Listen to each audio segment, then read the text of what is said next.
আর আমাদের মাদ্রাসার হুজুররা সেই আফগানদের মতো, সিরিয়ার মতো, ফিলিস্তিনদের মতো, এদের মতো হয়ে যদি একটু সাজসজ্জা করে স্টেজের মধ্যে একটা প্রদর্শনী দেখাইতে পারে, তাহলে টিভি সেন্টার থেকে শুরু করে এমন কোনো নিউজ ভিউজ নাই যেখানের মধ্যে সমালোচনার ঝড় ওঠে না।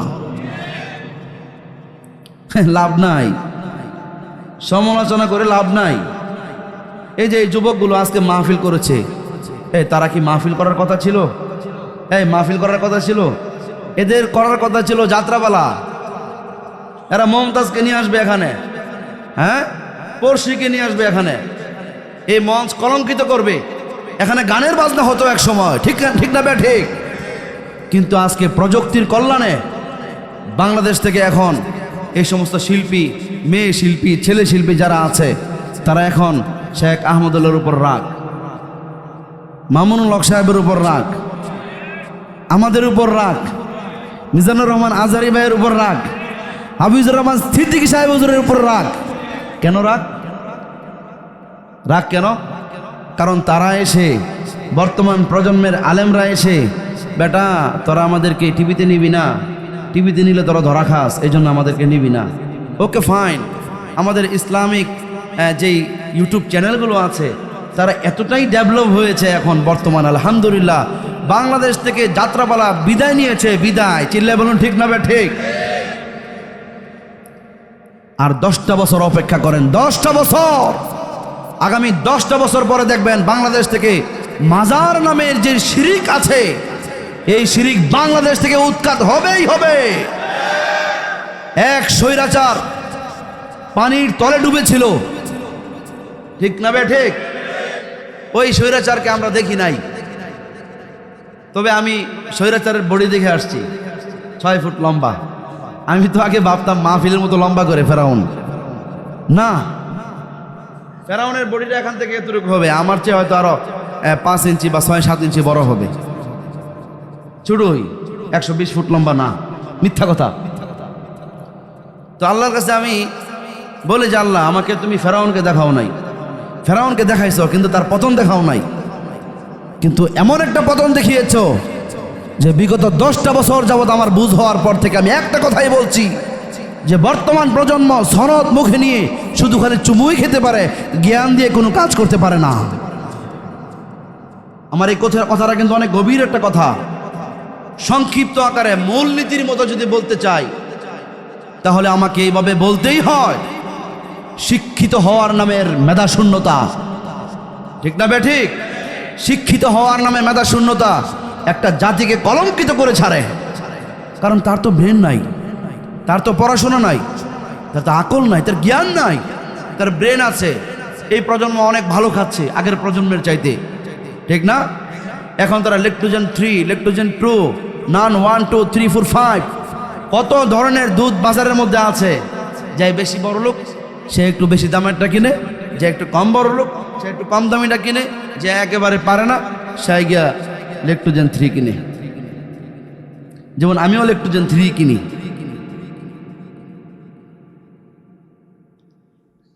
আল্লাহু আকবার। তো দেখেন, এই প্রজন্ম পড়াশোনা বাদ দিয়ে তারা মোবাইলের মধ্যে ব্যস্ত হয়ে পড়েছে। গতকালকে মাহফিলে আমি স্টেজে যাওয়ার সময় দেখি ফ্রি ফায়ার খেলতেছে, একে অপরকে মারতেছে। আমি বললাম, বাজান আসো মাহফিলে যাই, আসে নাই। যখন নাকি খিচুড়ি দেওয়ার সময় হয়েছে, পর্দা আস্তে করে টান দিয়ে ভিতরে ঢুকে পড়েছে। তারপরও আমি বলি, তোরা ফ্রি ফায়ার খেল, তারপরও মাহফিলে আয়, ঠিক আছে না? আমার কথা, যাত্রাপালা যাইস না, ওই নারীদের নাচ গান দেখিস না। তোর আব্বা আম্মায় পছন্দ করে না, আপনারা পছন্দ করেন? ও আব্বারা, আপনারা পছন্দ করেন আপনাদের সন্তান গান বাজনার মধ্যে যাবে? কে কে পছন্দ করেন একটু হাত উঠান। যাই হোক, হ্যাঁ, তো এখন আল্লাহর কাছে শুকরিয়া যে বর্তমান শিক্ষা ব্যবস্থাপনা আমরা আশা করতেছি অনেক উন্নতির দিকে যাবে ইনশাআল্লাহ। এই প্রজন্ম পড়াশোনা করবে, এই প্রজন্ম পড়াশোনা করে আপনি অক্সফোর্ড বিশ্ববিদ্যালয়ে যান, আল আজহার, আমার অক্সফোর্ডে যাওয়ার সৌভাগ্য আমার হয় নাই, কিন্তু আমি আল আজহারে দেখে আসছি তারা কত কষ্ট করে পড়াশোনা করে, মাইল কি মাইল হেঁটে হেঁটে যায়, গাড়ি দিয়ে যায়, পড়াশোনা করে। পড়াশোনার জন্য বাংলাদেশ থেকে, ইন্দোনেশিয়া থেকে, পাকিস্তান থেকে, সারা বিশ্ব থেকে, আমেরিকা থেকে, রাশিয়া থেকে সবাই ওখানে গিয়ে হাজির, একটু বিদ্যা নেওয়ার জন্য, একটু জ্ঞান নেওয়ার জন্য। আমাদেরকেও বলা হয়েছিল যে আপনারা আমাদের জন্য এত পরিমাণ চা পাঠিয়েছেন। বঙ্গবন্ধু বাংলাদেশ থেকে চা পাঠিয়েছিল, 2-3 বিমান চা পাঠিয়েছিল। ওই চা পাঠানোর কারণে বলেছিল যে মিশর আল আজহার, মিশরে আপনি কি চান, আমরা আল আজহার ইউনিভার্সিটির পক্ষ থেকে আমরা বাংলাদেশকে কিছু একটা গিফট করতে চাই। বাংলাদেশ কি করলো? ওই ওদের কাছ থেকে গিফট হিসেবে নিল কি? ট্যাঙ্ক, বিমান। এগুলো বর্তমান তেজগাঁওতে আছে, এগুলো সব মিশরের। কথা কি বুঝতে পেরেছেন? মিশরে যাওয়ার পর মিশরের শিক্ষার্থীরা আমাকে এই কথাগুলো বলল। আর ইন্দোনেশিয়া বলেছে তোমাদের কি লাগবে বলো, মালয়েশিয়ানদেরকে বলেছে তোমাদের কি লাগবে তোমরা বলো। বলছে আমাদের কিচ্ছু লাগবে না, আমাদেরকে শুধু এক টুকরা জায়গা দাও, ওই এক টুকরা জায়গার মধ্যে আমরা একটা মানে ছাত্র আবাসিক একটা ভবন করব, সেখানে আমার দেশ থেকে পোলাপান গিয়ে শুধু ওখানে থাকবে। যার কারণে আজকে ইন্দোনেশিয়ান, মালয়েশিয়ানদের নিজস্ব ভবন আছে, সেখানে ওই দেশ থেকে এসে তারা পড়াশোনা করে, চায়না থেকে এসে পড়াশোনা করে ওদের নিজস্ব বাসভবনে তারা বসবাস করে। যার কারণে আজকে ওই চায়না এবং মালয়েশিয়াতে, ইন্দোনেশিয়াতে আজহারি বেশি, বাংলাদেশের চেয়ে বেশি আজহারি। আর আমাদের দেশের ছেলেরা অনেক কষ্ট করে প্রাইভেট পড়ে, কিতাব, তারপরে ইমামতি করে, অনলাইনে পড়ায়, এগুলো করে তারপর নিজের খরচা উঠিয়ে একটা স্কলারশিপ পাওয়ার জন্য জান কুরবান করে ফেলে। তো এই প্রজন্ম যদি পড়াশোনা করে, বর্তমান যে শিক্ষানীতি আসতেছে এটার মাধ্যমে যদি এই প্রজন্ম পড়াশোনা করে, ফেসবুক, ইউটিউব, ইন্টারনেটের মাধ্যমে, গুগলের মাধ্যমে, দেখবেন আগামী 10 বছর পর এই বাংলাদেশের যুব সমাজ ইনশাআল্লাহ সুবহানাহু ওয়া তাআলা, আল্লাহ যদি তাদেরকে কবুল করে, দেখবেন বাংলাদেশের মধ্যে 99% যুবক মাহফিল করার জন্য দাঁড়িয়ে যাবে ইনশাআল্লাহ। আর এই বাংলাদেশের মধ্যে তারা যখন শিক্ষিত হয়ে যাবে, প্রকৃত শিক্ষিত হওয়ার নামের যে মেধা শূন্যতা, ওটা না, শিক্ষিত হওয়ার নামের যে শিক্ষিত, ওই শিক্ষিত হয়ে যখন নাকি সমাজে আসবে, এসে বলবে এই সমস্ত মাজার পূজার বন্ধ কর, এগুলোর কোনো স্থান ইসলামে নাই। মক্কাতুল মুকাররমা থেকে শুরু করে, মদিনাতুল মুনাওয়ারা থেকে শুরু করে, বাইতুল মুকাদ্দাস থেকে শুরু করে, বাইতুল মুকাররম থেকে শুরু করে, পৃথিবীর সমস্ত গ্রান্ড মুফতি থেকে শুরু করে, বা পৃথিবীর মধ্যে ন্যূনতম কোনো আলেম খুঁজে পাওয়া যায় না যে ব্যক্তিকে বলবে মাজারের মধ্যে সেজদা দেওয়া যায়। ঠিক না বেঠিক? কারণ মাজারে সেজদা দেওয়া হারাম, শিরিক। আপনি পায়ের মধ্যে সেজদা দিবেন, শিরিক। বটগাছের সেজদা দিবেন, শিরিক। কবরের মধ্যে সেজদা দিবেন, শিরিক। আপনি যেখানেই আপনি সেজদা দিবেন সেখানেই আপনার শিরিক হয়ে যাবে। এই জন্য আমাদের সতর্ক থাকার দরকার আছে নাকি নাই? আল্লাহু আকবার। আজকে 2টা বিষয় আলোচনা করব। একটা হলো নামাজ পড়ে কিন্তু নামাজগুলো কবুল হয় না কেন? দারুণ প্রশ্ন না একটা? হ্যাঁ, 2 নম্বর হচ্ছে আমাদের শিরিক, আমরা শিরিক করবো না ইনশাআল্লাহ। এই শিরিকের ব্যাপারে 2-4টা কালিমা আমরা শুনবো ইনশাআল্লাহ। রব্বুল আলামিন বলেন, উতলু মা উহিয়া ইলাইকা মিনাল কিতাবি ওয়া আকিমিস সালাহ ইন্নাস সালাতা তানহা আনিল ফাহশাই ওয়াল মুনকার ওয়া লাযিকরুল্লাহি আকবার ওয়াল্লাহু ইয়ালামু মা তাসনাউন। আল্লাহু আকবার বলেন।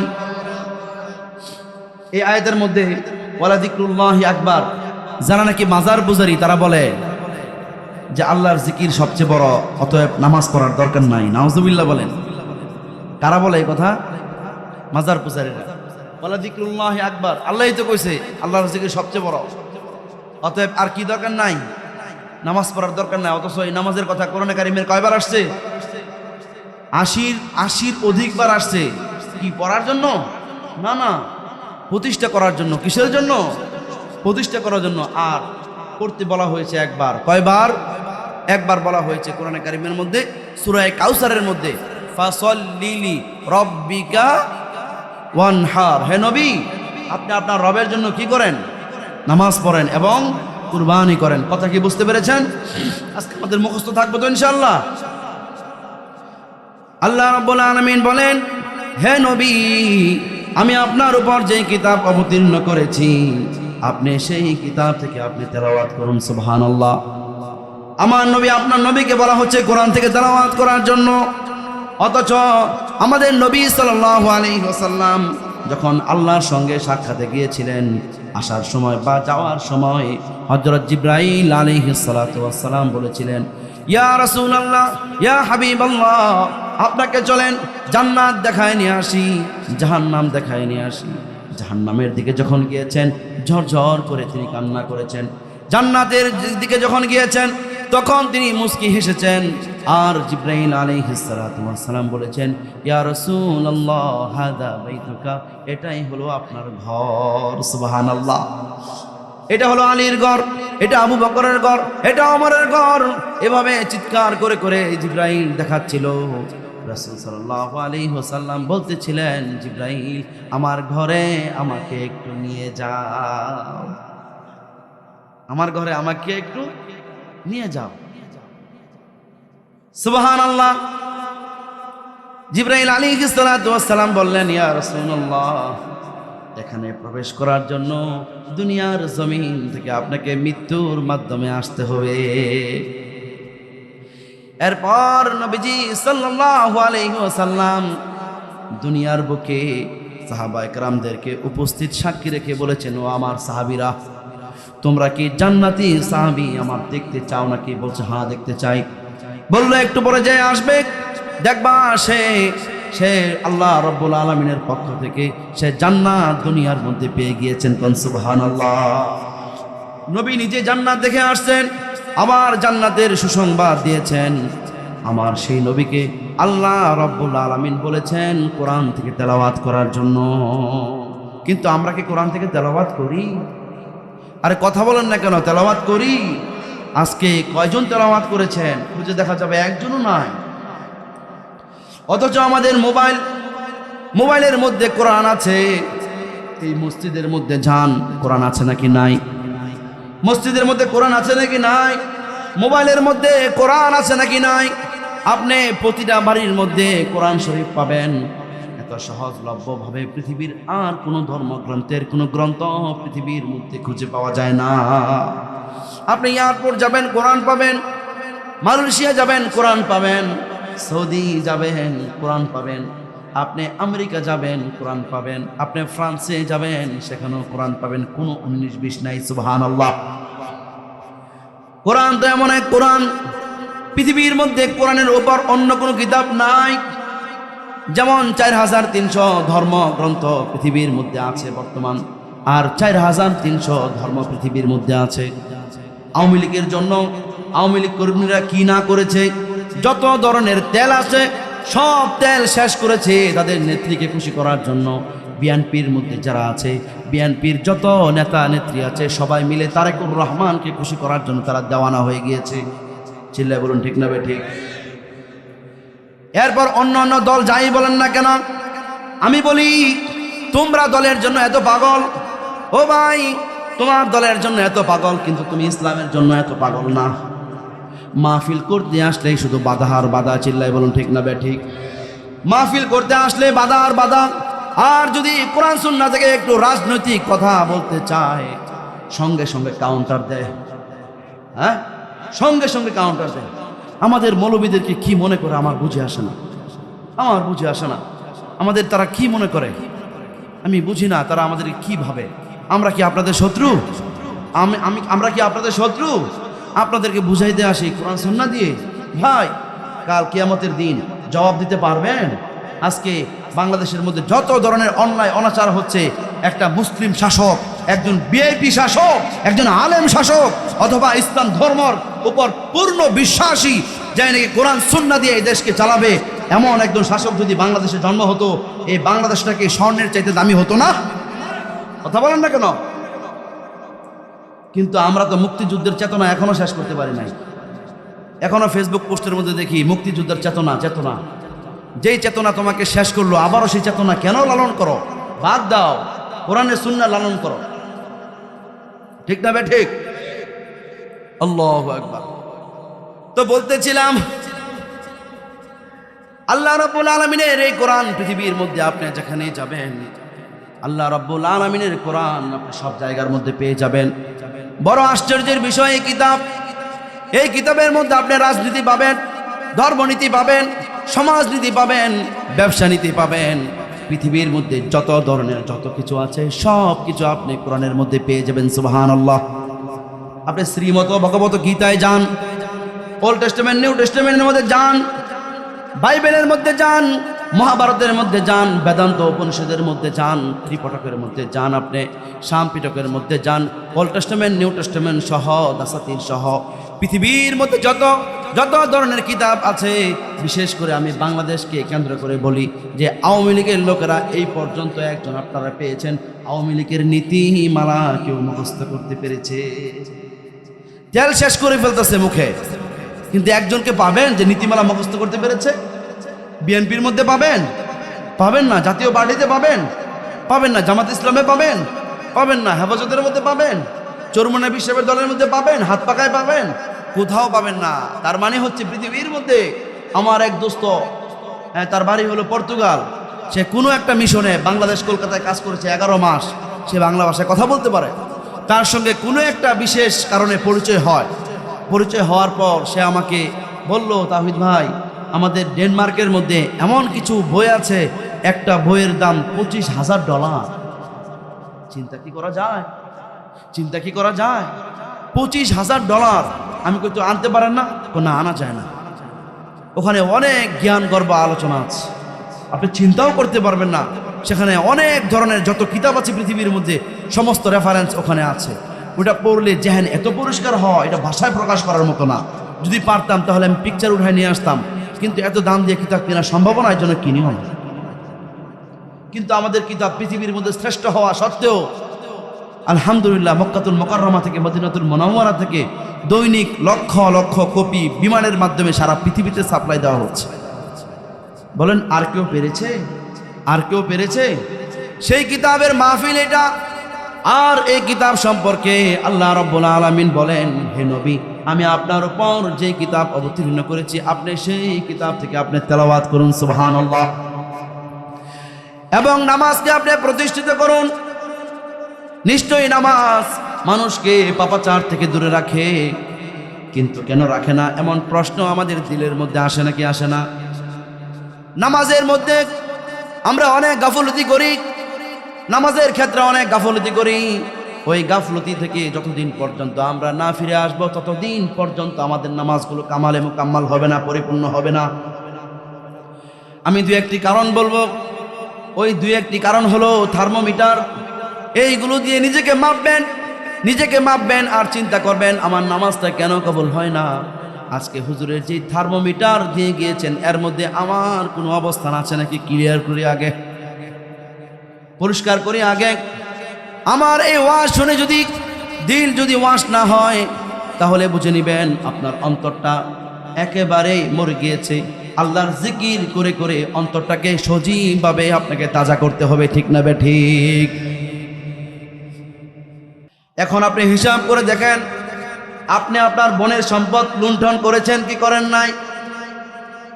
বাবা কবরের মধ্যে শুয়ে আছে, বাবা কবরের মধ্যে শুয়ে আছে, আপনার বোন জামাই সংসারে চলে গিয়েছে।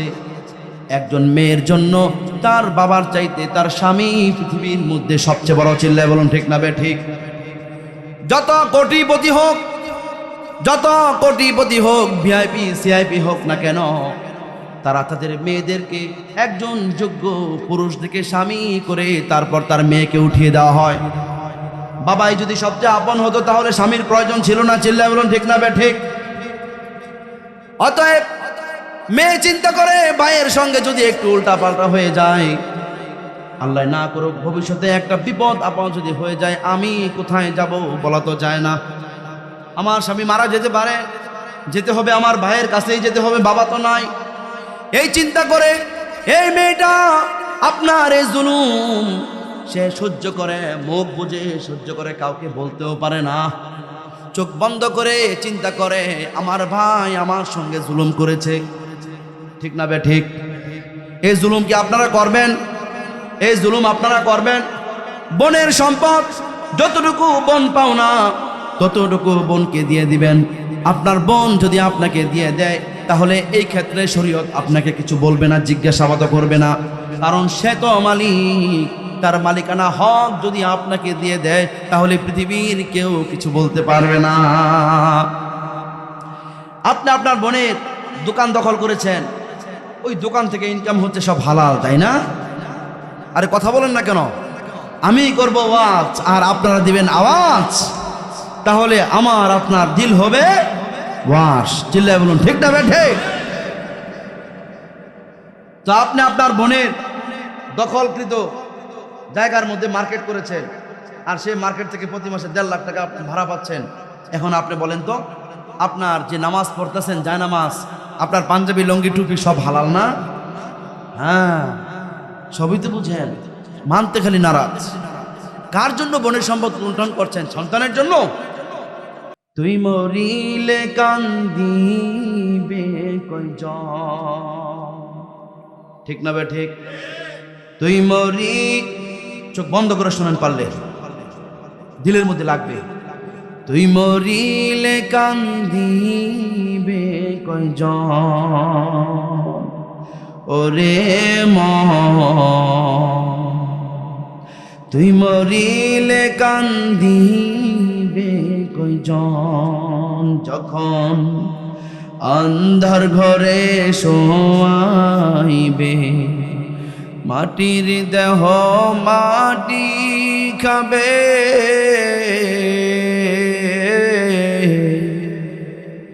তুই মরিলে কান্দিবে কয়জন, ওরে মন,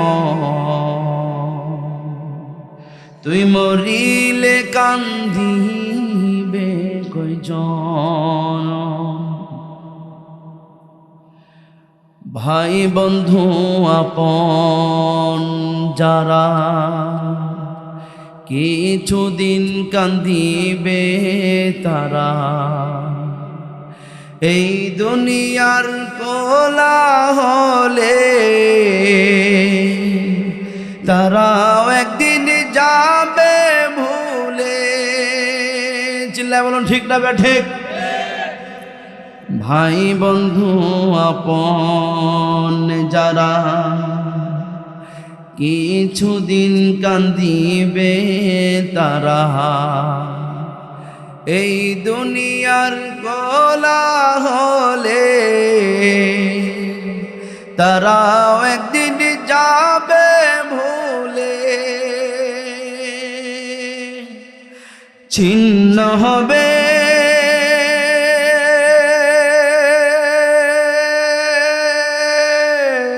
মায়ারি বন্ধন,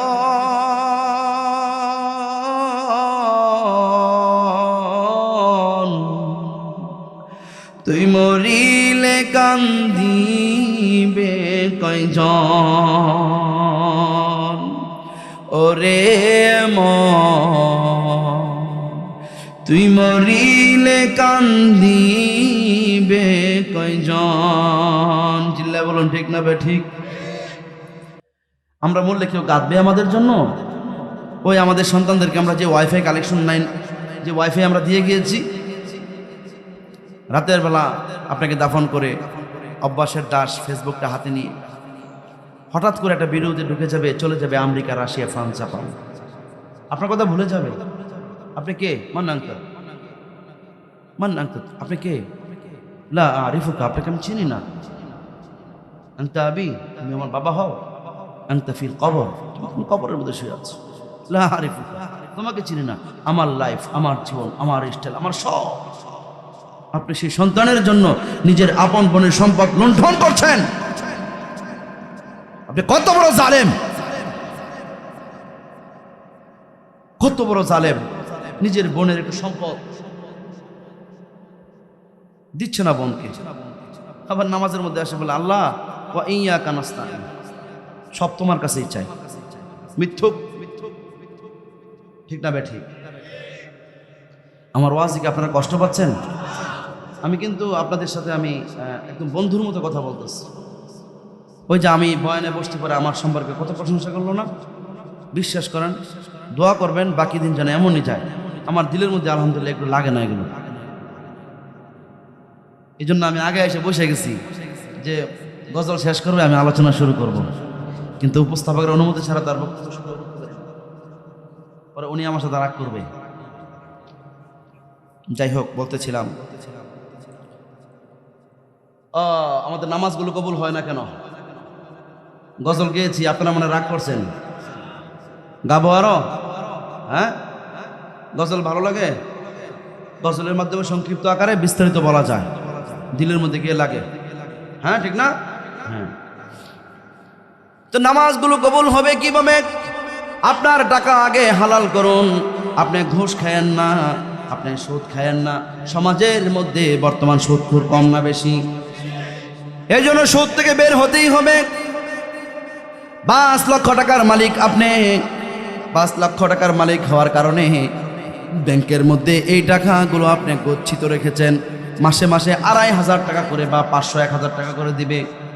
20 লক্ষ টাকা যদি হয় তাহলে মাসে মাসে আপনি 10 থেকে 12,000 টাকা পাবেন। আপনি আরামসে বসে বসে আপনি খেতে পারবেন। কত জঘন্য কার্যক্রম! রাব্বুল আলামিন স্পষ্ট করে হারাম করে দিয়েছেন এগুলো। ওয়া আহাল্লাল্লাহুল বাই'a ওয়া হাররামার রিবা। আল্লাহ রাব্বুল আলামিন ব্যবসাকে হালাল করেছেন আর সুদকে তিনি নিজেই হারাম করে দিয়েছেন। এই জন্য সুদখোর যারা আছে এদেরকে বুঝাবেন, বিরক্ত হবেন না। বলবেন যে ভাই, ও ভাই, তুমি সুদ খাও না, ব্যাংকের টাকা খাও না, ব্যাংকের টাকা খাও না, ব্যাংকের টাকা খাওয়া হারাম। তোমার পরকাল বলতে আরেকটা বিষয় আছে, সেটার দিকে তুমি নজর দাও।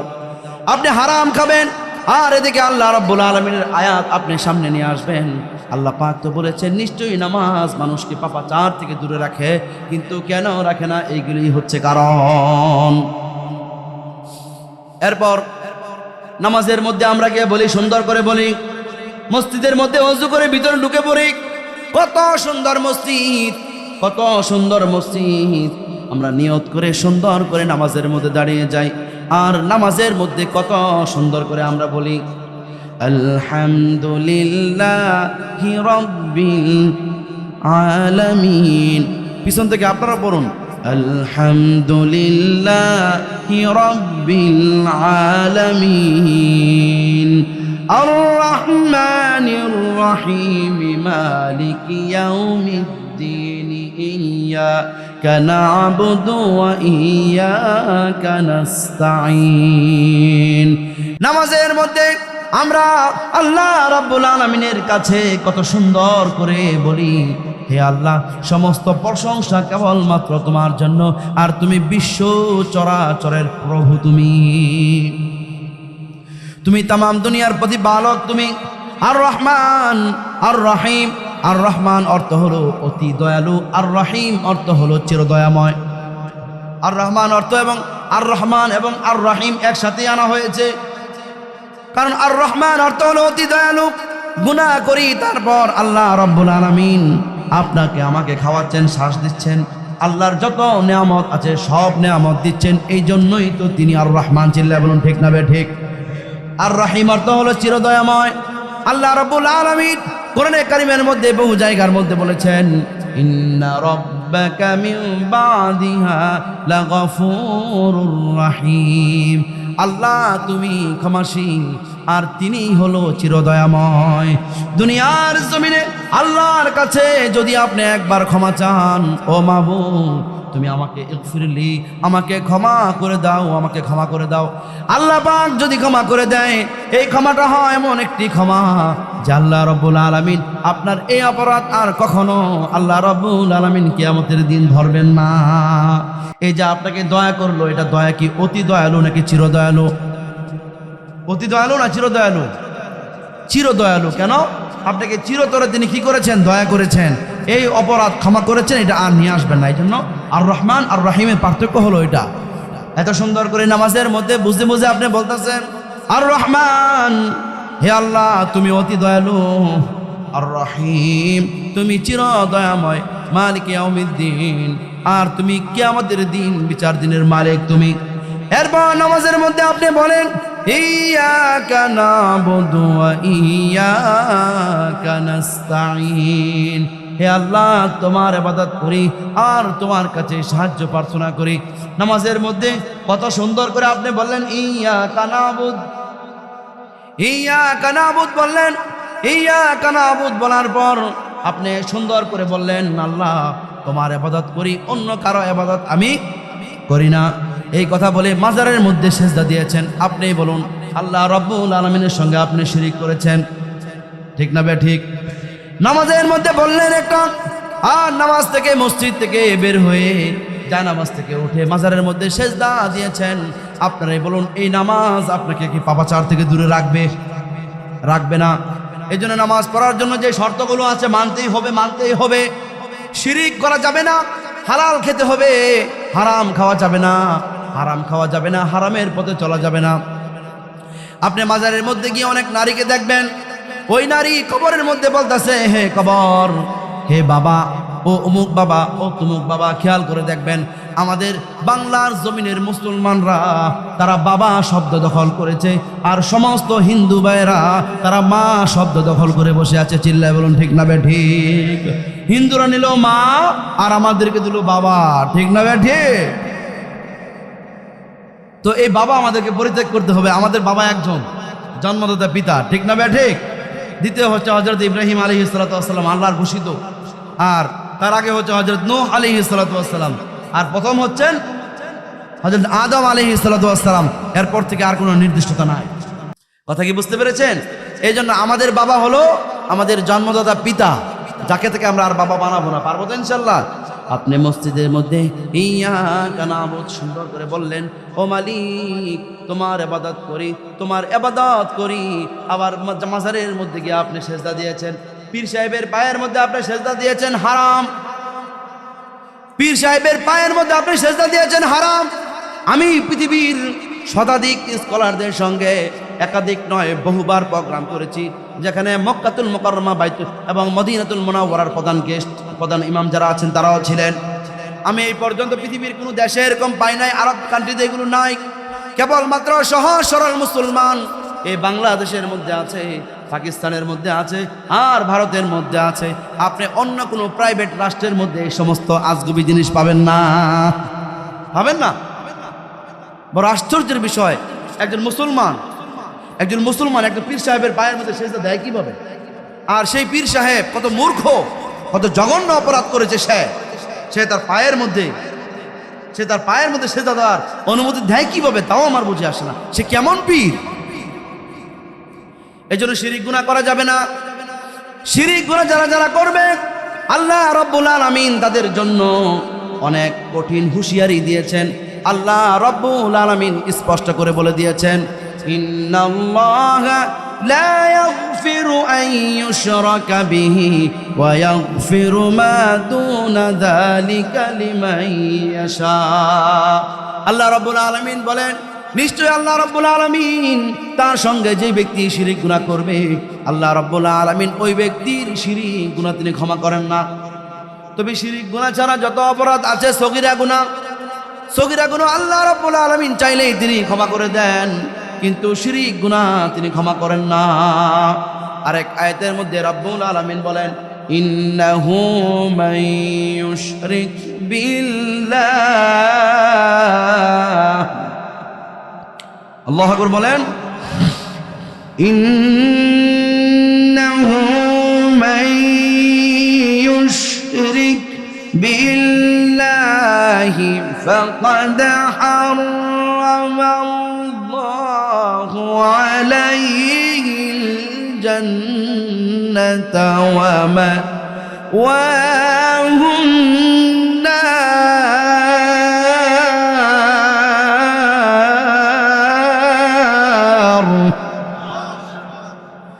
আল্লাহ রাব্বুল আলামিন বলেন, যে ব্যক্তি আল্লাহর সঙ্গে শিরিক গুনাহ করবে, আল্লাহ রাব্বুল আলামিন তার জন্য সরাসরি জান্নাতকে হারাম করে দেখুন। নাউযুবিল্লাহ। একদম স্পষ্ট ফতোয়া আল্লাহ পাকের নিজের। যে ব্যক্তি আমার সঙ্গে শিরিক গুনাহ করবে, আমি আল্লাহ তার জন্য জাহান্নামকে কি করি? হারাম করে দেই, ঠিক না বে ঠিক? আল্লাহ রাব্বুল আলামিনের কোন দিক দিয়ে অভাব আপনারাই বলেন? শিরিক মানুষ কখন করে? যেমন আমাদের ব্যবসা বাণিজ্য দুনিয়ার দিক থেকে যদি শিরিকের একটা সংজ্ঞা দেয়, তাহলে আমরা পার্টনারশিপে ব্যবসা করি কি করি না? এই পার্টনারশিপের ব্যবসার মধ্যে আপনার 3 ধরনের হয়েছে। মানুষে কেন শরিকের দিকে যায়? যখন একটা মানুষের অনেক টাকা আছে, সে একটা ব্যবসা বাণিজ্য করবে, কিন্তু তার এক্সপিরিয়েন্স নাই, দক্ষতা নাই, অভিজ্ঞতা নাই, সে তার কোনো ধরনের কোনো যোগ্যতা নাই, তার টাকা আছে 1 কোটি, তার জন্য কি শরিকের প্রয়োজন আছে নাকি নাই?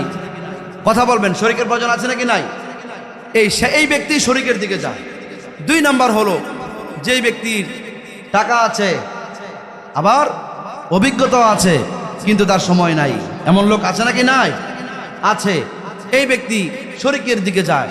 3 নাম্বার হলো যে তার অনেক অনেক অনেক অনেক টাকা আছে, তার বুদ্ধি জ্ঞান সবই আছে, কিন্তু তার সময়ও আছে, কিন্তু তার স্বাস্থ্য নাই। এরকম আছে না? এই 3 কারণে মানুষের শরিকের দিকে যায়। 1 নাম্বার হলো যার নাকি কোটি কোটি টাকা আছে, কিন্তু না, যার নাকি সে একটা ব্যবসা করবে, যেমন সে একটা দোকান দিবে, দোকান দেওয়ার জন্য 1 কোটি টাকার প্রয়োজন, তার সময় আছে, তার অভিজ্ঞতা আছে, তার বয়স আছে, জান আছে, কিন্তু তার টাকা নাই। একটা দোকান দিবে, 10 লক্ষ টাকা আছে, আর 10 লক্ষ টাকার প্রয়োজন, এখন তার শরিক নেওয়ার প্রয়োজন আছে নাকি নাই? তো আমার আল্লাহ রাব্বুল আলামিনের কোনো অংশে কম আছে? কম নাই। দ্বিতীয়ত হলো যে তার টাকাও আছে, অভিজ্ঞতাও আছে, কিন্তু তার সময় নাই। আমার আল্লাহ রাব্বুল আলামিন এই দুনিয়া চালানোর জন্য কোনো অভিজ্ঞতা দরকার আছে? সময়ের দরকার আছে? কোনো কিছুর দরকার নাই। তৃতীয় নাম্বার হলো অনেকের টাকা আছে, আবার অভিজ্ঞতাও আছে, সময়ও আছে, নাই কি? এই শাস্ত্র নাই, বুড়া হয়ে গেছে, সারাদিন হলে পান খায়। সারাদিন কি খায়? পান খায়, ঘরের মধ্যে বসে থাকে, উঠলে বসতে পারে না, বসলে উঠতে পারে না, ঠিক না ঠিক? এই ব্যক্তি শিরিকের দিকে যায়, শরিকের দিকে যায়। এটা হলো পার্টনারশিপ বিজনেস, পার্টনারশিপ ব্যবসা, এদের জন্য হলো শরিক। কিন্তু আমার আল্লাহ রাব্বুল আলামিনের কোন দিক দিয়ে কম আছে আপনারাই বলুন? যেখানে আল্লাহ রাব্বুল আলামিন আমাদেরকে বলছে, ইয়া আইয়ুহান নাসু আনতুমুল ফুকারা, হে মানুষ তোমরা তো গরিব, তোমরা তো অসহায়, তোমাদেরকে ক্ষণিকের জন্য পৃথিবীতে পাঠিয়েছি, আবার আমি আল্লাহ নিয়ে আসবো। মিনহা খলাকনাকুম ওয়া ফিহা নুঈদুকুম ওয়া মিনহা নুখরিজুকুম তারাতান। কথা কি ঠিক আছে না বে ঠিক?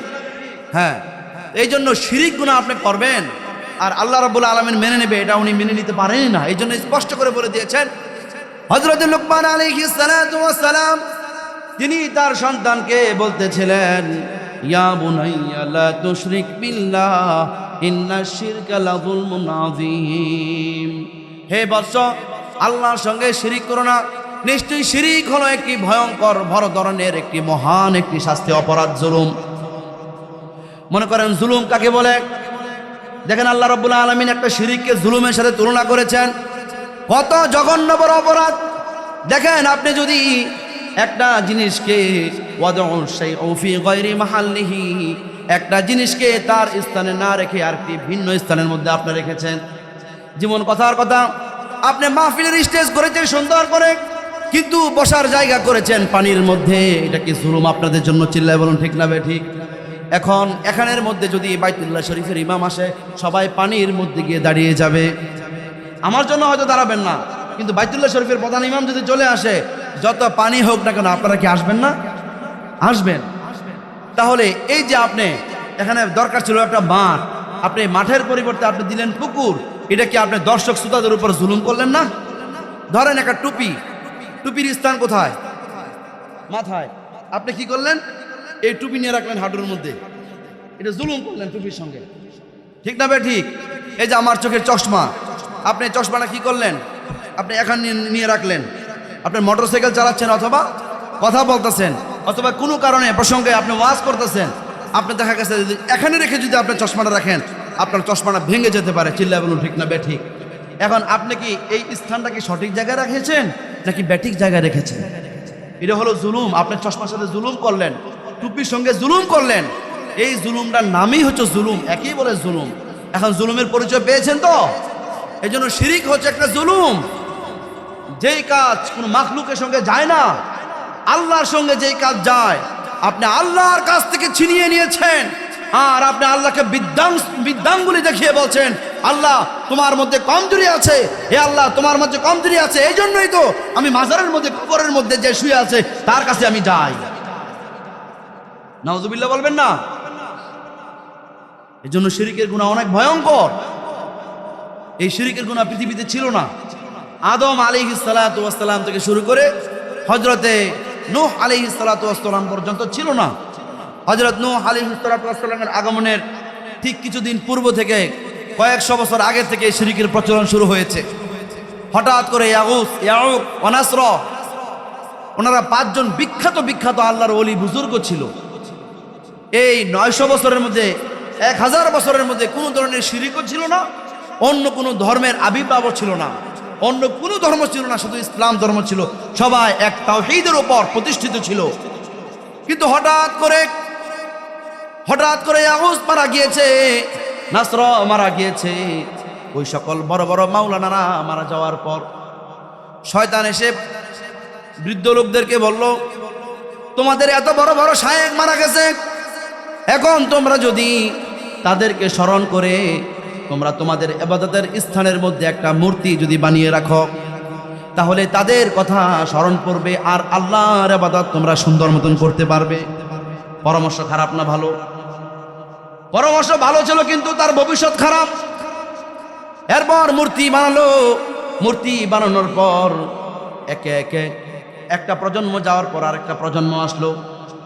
এরকম পরবর্তী প্রজন্ম যারা আসলো তারা বলল, আমাদের বাপ দাদাদেরকে দেখেছি ওনাদেরকে সম্মান করতে। তার পরবর্তী প্রজন্ম আসলো। ওই প্রজন্ম এসে তারা শুধু দেখে না, তারা একটু একটু শ্রদ্ধা শুরু করে দিল। এই প্রজন্ম মারা গেল। তারপর আরেক প্রজন্ম আসলো। আরেক প্রজন্ম আসার পর বলল, এত শ্রদ্ধা করার কি আছে? শয়তান তাদের দিলের মধ্যে খোঁচা দিল। এত চিন্তা করার কি আছে? সোজা বরাবর সেজদাটা মূর্তির মাঝেই মেরে দাও। এখন আর পর্দা লাগানোর দরকার নাই, পর্দা সরিয়ে দাও। ওই পর্দা দিয়ে কি করবা? এরা যদি সর্বক্ষণ খোলা থাকে, ওপেন থাকে, তোমরা ইয়াউক এবং ওয়ানাসর এদেরকে যখন দেখবা দিলের মধ্যে আল্লাহ তাআলার ভয় ঢুকে যাবে। অতএব এখন থেকে আর ভক্তি নয়, তোমরা সোজা বরাবর তোমরা সেজদা মেরে দাও। নাউযুবিল্লাহ। এরপর নূহ আলাইহিস সালাতু ওয়াস সালাম আসলেন।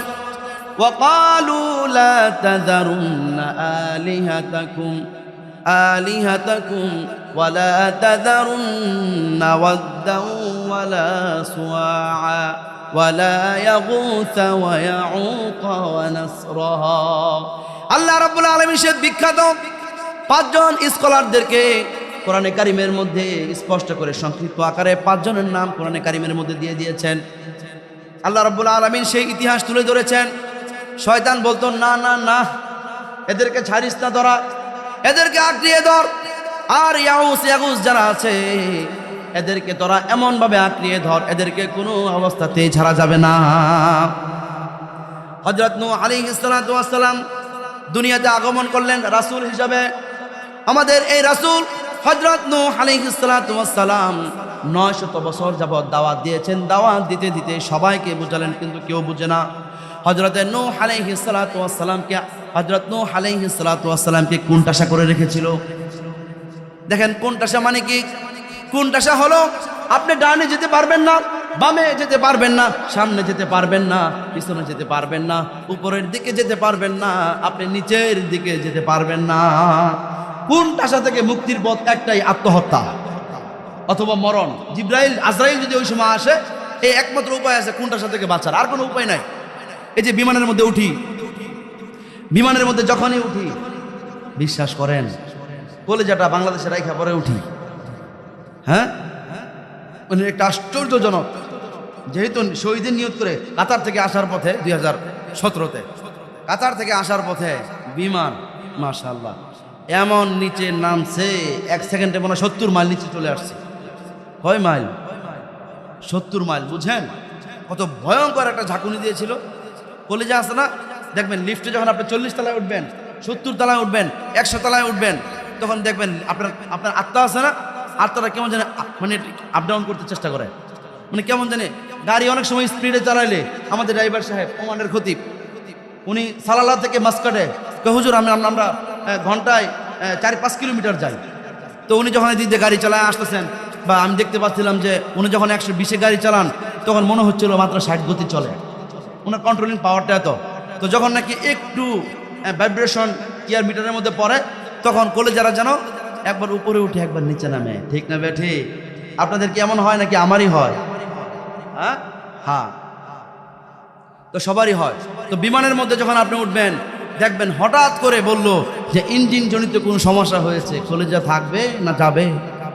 ইউএস বাংলা বিমান কাঠমান্ডুর মধ্যে ব্রাশ ফায়ার হয়েছিল না? হয়েছিল। তখন আমি ভোপালে ছিলাম। ওখান থেকে আসার পর হঠাৎ করে বিমানের মধ্যে এক আওয়াজ হয়েছে, আমি কি আল্লাহ গো আমি শেষ। আমি বললাম যে আল্লাহ আমি শেষ আজকে, আল্লাহ তুমি আমাকে শহীদ বানাও, আল্লাহ তুমি আমাকে শহীদ বানাও, আমি শহীদই মরণ চাই, এই দুনিয়া থেকে আমি এমনিতে আমি মারা যেতে চাই না, যেহেতু দিনের কাজের জন্য আসছি, মাহফিলের মধ্যে আসছি ভোপালে, অতএব তুমি আমাকে নিয়ে যাও, বাকি আমার শহীদই মর্যাদা দিও। আমি এগুলি বলতেছিলাম। এটা হলো কুণ্ঠাসা। একটা বিমানের মধ্যে আওয়াজ হয়েছে, বললো ইঞ্জিন চলে না, আপনি ডান দিকেও যেতে পারতেছেন না, বাম দিকেও যেতে পারতেছেন না, আপনি একটা কুণ্ঠাসার মধ্যে আছেন। বাংলা ভাষায় এই শব্দটাকে সুন্দর করে উপস্থাপন করেছে কুণ্ঠাসা। হযরত নূহ আলাইহিস সালাতু ওয়াস সালাম যখন এই শিরকের আবির্ভাবের মধ্যে, চতুর্দিকে ফিতনা ফাসাদের মধ্যে তিনি যখন কুণ্ঠাসা হয়ে গেলেন, তখন তিনি আল্লাহর দিকে হাত তুলে বললেন, আল্লাহ তুমি আমাকে বাঁচাও। আল্লাহ রাব্বুল আলামিন বললেন, ও নূহ তুমি এখান থেকে একটা গাছ লাগাও, গাছের বাগান করো, ওখান থেকে কাঠ তৈরি করো, ওই কাঠ দিয়ে সুন্দর করে তুমি একটি নৌকা তৈরি করো। পান সুবহানাল্লাহ। আপনারা কি সেই নৌকা দেখতে চান? আপনারা এই নৌকা দেখতে চান? কে কে চান একটু হাত উঠিয়ে দেখান। আমি আজকে এখন দেখাবো সেই নৌকা। অনেকে হাত উঠায় না, বলে ও হুজুর আপনি নূহ আলাইহিস সালাতু ওয়াস সালামের নৌকা এখানে কোত্থেকে আপনি নিয়ে আসবেন? চিল্লায় বলুন ঠিক না বে ঠিক?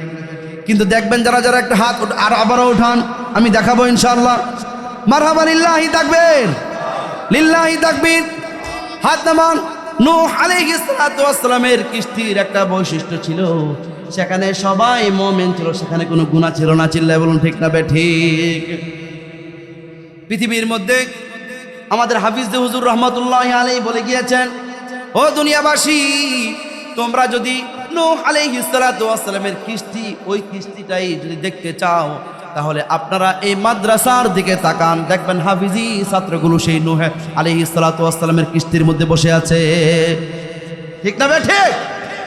মাদ্রাসা কওমি, এই মাদ্রাসাগুলো, এই যে হাফিজিখানা মাদ্রাসাগুলো, নুরানি মাদ্রাসাগুলো, এগুলো এক একটা নূহ আলাইহিস সালাতু ওয়াস সালামের কিস্তি।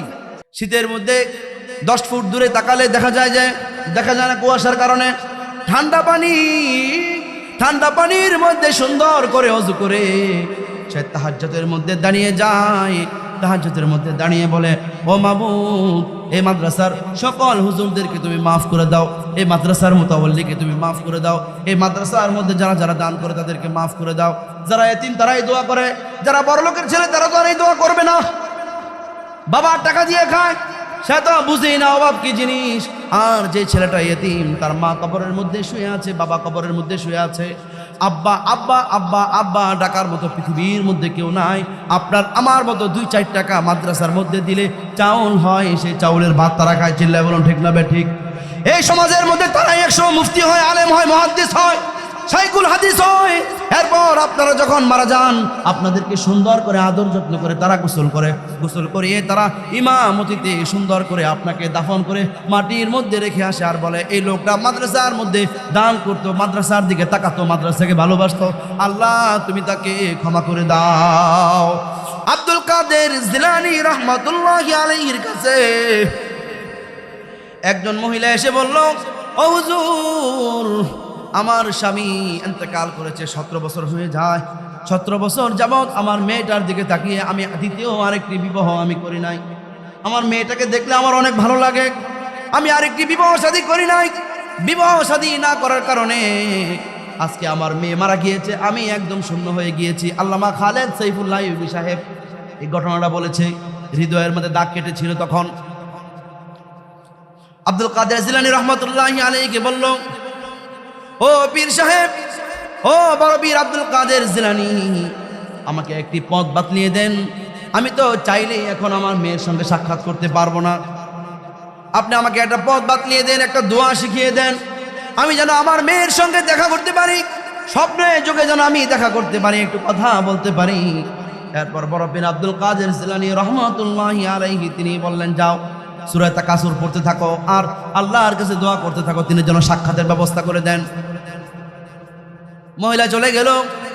চলে যাওয়ার পর গভীর রজনীতে ওই মহিলা স্বপ্নে দেখতেছিল যে দূরবর্তী জায়গার মধ্যে একটু আলো দেখতে পাচ্ছেন।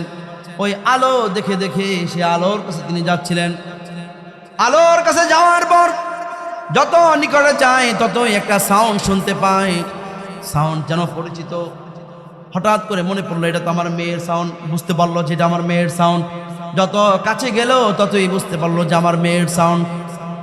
মেয়ের শব্দ শুনে, চিৎকার শুনে একটা আগুনের মধ্যে মেয়েটা হাউমাউ করে কান্না করছে, হাউমাউ করে কান্না করছে। কান্না করার পর এই দৃশ্য দেখে মা মুহূর্তের মধ্যে স্বপ্ন ভেঙে যায়।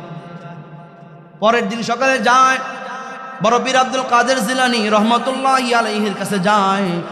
যাওয়ার পর বলল, ও বড় পীর আব্দুল কাদের জিলানী, আপনি আমাকে কি শিখিয়েছেন? আমার সন্তানকে আমি জাহান্নামের মধ্যে দেখলাম। বলল, তুমি নামাজ পড়তে না, ইবাদত করতে না, পর্দা করতে না, মেয়েকে নামাজ রোজা হজ যাকাত শিক্ষা দিয়েছো, হালাল হারাম শিক্ষা দিয়েছো, কন্যা শিক্ষা দিই নাই। এই জন্য তোমার মেয়ে জাহান্নামের মধ্যে গিয়েছে। তুমি যাও, এখন থেকে ইবাদত বন্দেগী শুরু করে দাও। আল্লাহ চাইলে ক্ষমা করতে পারে তোমার উসিলায়। ওই মহিলা চলে গেল। যাওয়ার পর ওই মহিলা আমল শুরু করলো। এদিকে বড় পীর আব্দুল কাদের জিলানী রহমাতুল্লাহি আলাইহি কিছুদিন পর স্বপ্নে দেখলো ওই মেয়েটা জান্নাতের মধ্যে সুন্দর করে হাঁটছে। বড় পীর আব্দুল কাদের জিলানী রহমাতুল্লাহি আলাইহি মেয়েকে বলল, তাফাদ্দাল ওয়া তাআল হেনা, তুমি এখানে আসো। ব্যাপার কি? তোমার মা বলেছে তুমি জাহান্নামের আগুনের মধ্যে। বলো তো তুমি কি সত্যি জাহান্নামী নাকি তুমি জান্নাতি? আর আমি ভুল দেখছি নাকি তোমার মা ভুল দেখছে, অথবা তোমার মা ভুল বলছে নাকি আমি ভুল শুনছি? মেয়েটা বলল, হুজুর আমার মা মিথ্যা কথা বলে নাই, আমি সত্যি জাহান্নামী ছিলাম।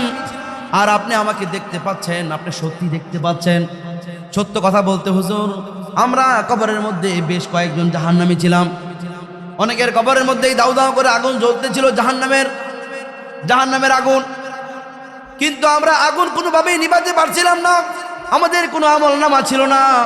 হঠাৎ করে মাদ্রাসার কিছু ছাত্র এসে আমাদের কবরের পাশ দিয়ে যাচ্ছিলেন। যাওয়ার প্রতিমধ্যে তারা বলল, দাঁড়া, চল আজকে আমরা এখানে দাঁড়িয়ে একটু এদের জন্য দোয়া করি। ওই সকল ছাত্ররা আল্লাহর কাছে ফরিয়াদ করেছিল, মাবুদ এই কবরের মধ্যে যারা যারা শুয়ে আছে তুমি সবাইকে তুমি মাফ করে দাও, তুমি জান্নাতুল ফেরদাউস দান করো। সুবহানাল্লাহ। ও বড় পীর আব্দুল কাদের জিলানী রহমাতুল্লাহি আলাইহি ওই ছাত্রদের পদধূলির কারণে আল্লাহ রাব্বুল আলামিন শুধু আমাকে নয়, আমার সঙ্গে যারা যারা জাহান্নামের মধ্যে ছিল আল্লাহ পাক সবাইকে জান্নাত দিয়ে দিয়েছে। সুবহানাল্লাহ। ভাইরা আমার, বন্ধুরা আমার, তালিমুল ইলমদেরকে শ্রেষ্ঠত্ব দিয়েছেন।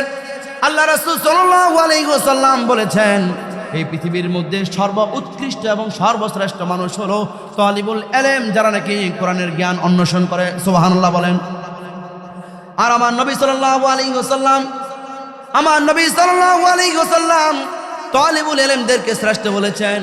আর আমার নবীকে শ্রেষ্ঠত্ব, খুলুকে আজিম, মহান চরিত্রের অধিকারী, এই সনদ পৃথিবীর কোন নবী রাসূল কোন মানবকে দেওয়া হয় নাই, কেবলমাত্র আমার রাসূলকে আল্লাহ রাব্বুল আলামিন দিয়েছে। ইন্নাকা লাআলা খুলুকিন আযীম, হে নবী আমি আপনাকে একটি মহান চরিত্রের উপর পেয়েছি। সুবহানাল্লাহ। আমেরিকার মধ্যে একটি বই বের হয়েছে, সেখানে লেখা হয়েছে দে 100 মনীষী যারা পৃথিবীর মধ্যে শ্রেষ্ঠ। সেখানের মধ্যে ওই লেখক নাম প্রথমে নিয়ে এসেছে আমাদের নবী সাল্লাল্লাহু আলাইহি ওয়াসাল্লামের নাম।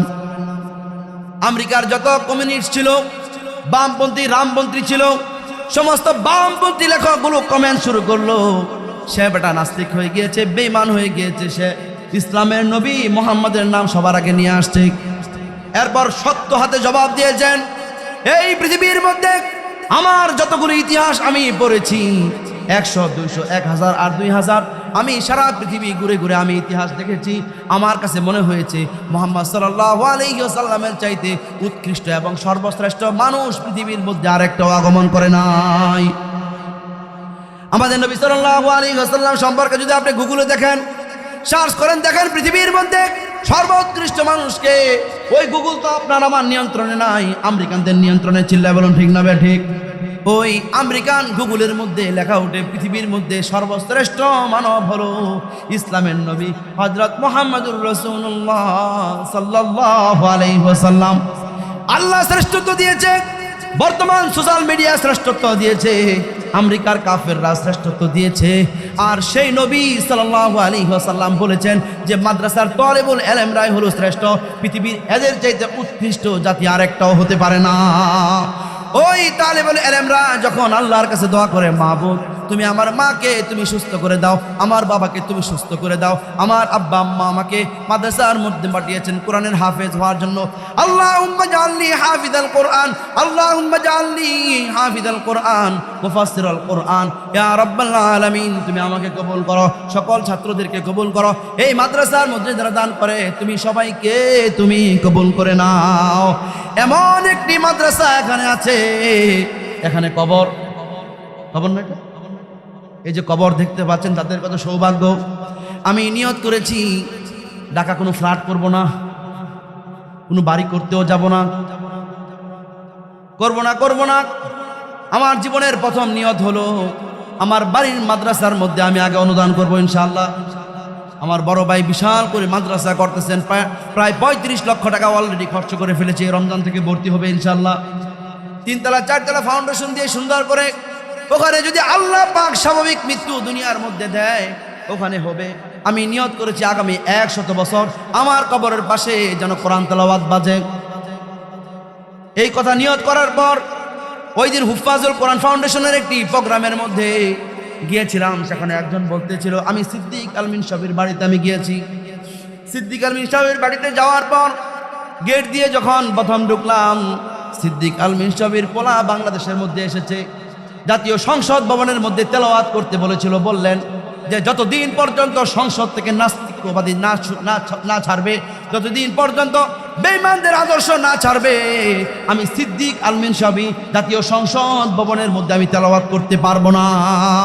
তেলাওয়াত না করার কারণে সিদ্দিক আলমিন সাহেবকে ওই মিশরের তৎকালীন সময়ের প্রেসিডেন্ট তাদের সন্ত্রাস দিয়ে মুহূর্তের মধ্যে শহীদ করে দেওয়া হয়েছিল। সিদ্দিক আলমিন সাহেবের বাড়ির মধ্যে 24 ঘন্টা তেলাওয়াত। 1968 সালে তিনি ইন্তেকাল করেছেন। উনি দুনিয়াতে থাকা অবস্থায় তেলাওয়াত শুরু হয়েছে, এখনো পর্যন্ত সেখানে তেলাওয়াত বাজে। সুবহানাল্লাহ। আমিও নিয়ত করেছি আমি সেই মাদ্রাসার জন্য আমি যাই করি না করি ওখানের জন্য আমি মাসে একটা দিন রাখবো ইনশাআল্লাহ। ওখানে গিয়ে আমি মস্ক করাবো, যেহেতু আমি আন্তর্জাতিক কারি আল্লাহ আমাকে বানিয়েছে, আমি কে মস্ক করাবো, আমি ওটার প্রচার করবো। এবং আমি যদি মারা যাই এরা যেন কোরআন তেলাওয়াত করে, এরা আমার কবরের পাশ দিয়ে হাঁটবে। আমার বিশ্বাস আল্লাহ নবীর শ্রেষ্ঠত্ব দেওয়া ওই আল্লাহর বান্দাগুলো যখন নাকি কবরের পাশ দিয়ে হাঁটবে, আল্লাহ কি আমার প্রতি একটু দয়া করতেন না? ইনশাআল্লাহ করবেন না? ইনশাআল্লাহ করবেন, দোয়া করবেন। আমি সেই মাদ্রাসার জন্য আমি নিয়ত করছি। আমার আব্বা জান রহমতুল্লাহি আলাইহি নরসিংদী জেলার সবচাইতে বড় মাদ্রাসা আমার আব্বা প্রতিষ্ঠা করেছেন। ওটার প্রতিষ্ঠাতা চেয়ারম্যান আমার আব্বা জান রহমতুল্লাহি আলাইহি। আমাদের থানা শিবপুরের সবচাইতে বড় মাদ্রাসা মসজিদ গুরুস্থান উপজেলার মধ্যে একটাই কমপ্লেক্স, ওটা আমার আব্বার কষ্টের টাকার মাদ্রাসা। এই মাহফিল করতেন, টাকা পাইতেন, ওই গিয়ে সিমেন্টের বিল দিতেন, এই করতেন সেই করতেন, আপনাদের টাকা দিয়েই তো মাদ্রাসা করেছে। কথা কি ঠিক না ঠিক?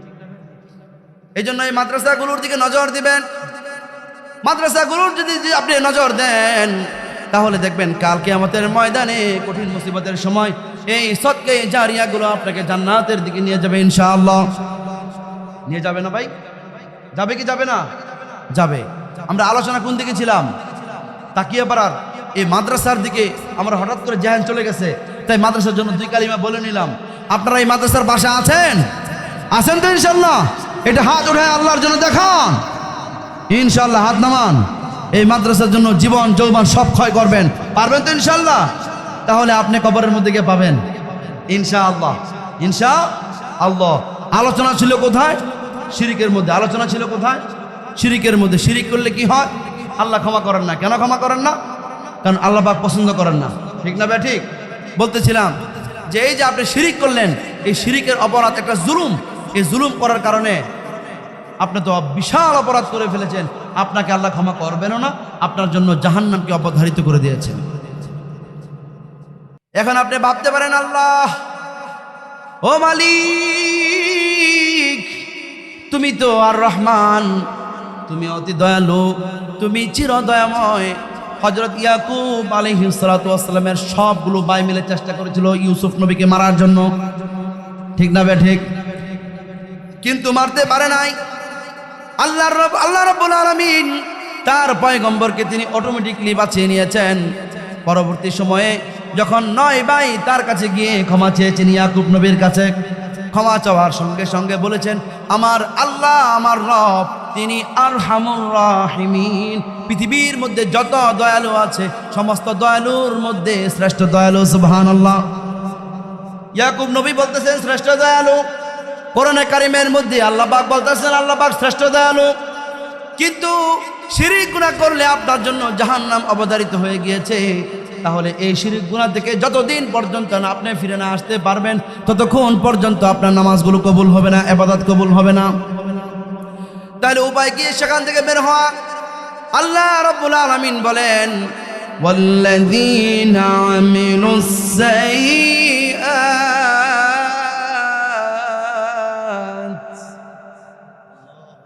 আল্লাহু আকবার, একটু বলেন, ওয়াল্লাযীনা আমিলুস সাইয়্যাতি সুম্মা তাবু মিন বা'দিহা ওয়া আমানু ইন্না রাব্বাকা মিন বা'দিহা লাগফুরুর রাহিম।